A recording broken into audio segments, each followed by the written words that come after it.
Good morning mga idol. Ito na naman, ako'y magluluto na naman ng isang simple recipe. Ang ulam namin ngayong tanghalian, isang masarap na tirtang malunggay mga idol. Yung dahon ng malunggay mga idol. Bali ngayon mga idol, hinimay-himay ko yung malunggay, inisa-isa-isa ko sa mga tangkay niya. Talagang tinatanggal ko yung mga maliliit na tangkay at saka nagbibitak na ako ng itlog mga idol. Baling mga idol, ang itlog na to ay isang tray.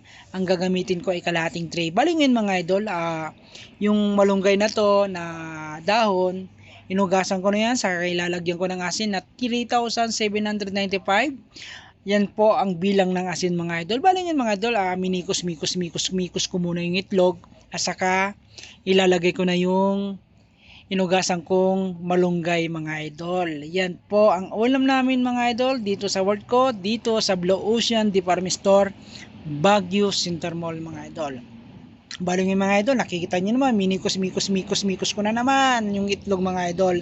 At saka ilalagay ko na yung malunggay mga idol. Pagkatapos kung imikos-mikos, bali ngayon mga idol, ilalagay ko yung malunggay, yung inugasan ko na yan, na drain po sa strainer na plastic para matanggal yung mga dumi mga idol. Nakikita nyo naman, imimikos-mikos ko naman mga idol kasi nilagay ko na yung malunggay.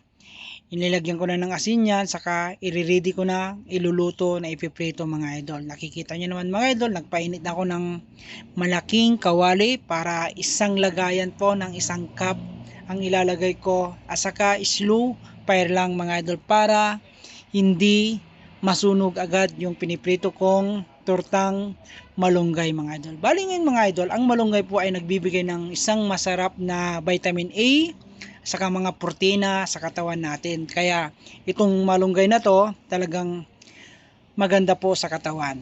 Yun mga idol, bali ngayon mga idol, naglagay na ako ng mantika, baka naman golden pesta. Yun o, bali ngayon mga idol, inikot-ikot ko muna yung kawali para maano po yung mantika. Yun o, bali ngayon mga idol, may ginawa, kukunin ko na yung chance saka inugasan ko mga idol para inimikos-mikos ko na naman mga idol para maging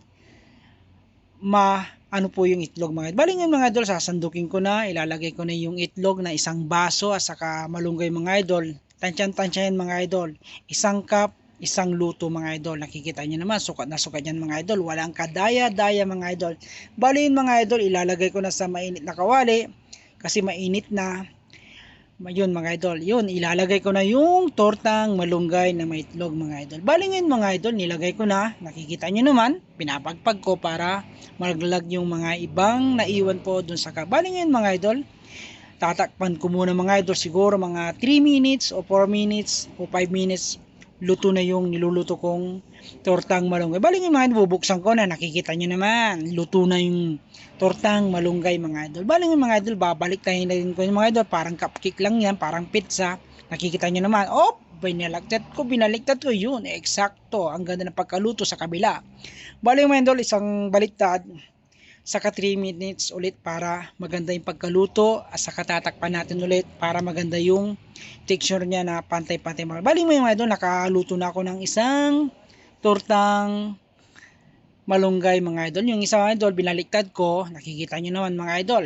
Yan po ang pinaka simple recipe na ulam namin, tortang malunggay mga idol. Bali ngayon mga idol, nakikita nyo naman, ako'y aanguhin ko na po yung isang niluluto kong tortang malunggay mga idol. Shoutout pala sa mga nanonood sa akin sa aking reels at saka sa Facebook. Binabati ko kayo, isang magandang umaga. Salamat po sa mga suporta nyo sa pagsusubaybay sa aking reels at saka mga Facebook at saka shoutout din pala sa aking YouTube channel. Ay naka 1,000 subscriber na rin po ako sa aking YouTube channel. Binabati ko kayo. Maraming salamat po sa mga pagsusubaybay sa aking mga content, lalo na sa reels, sa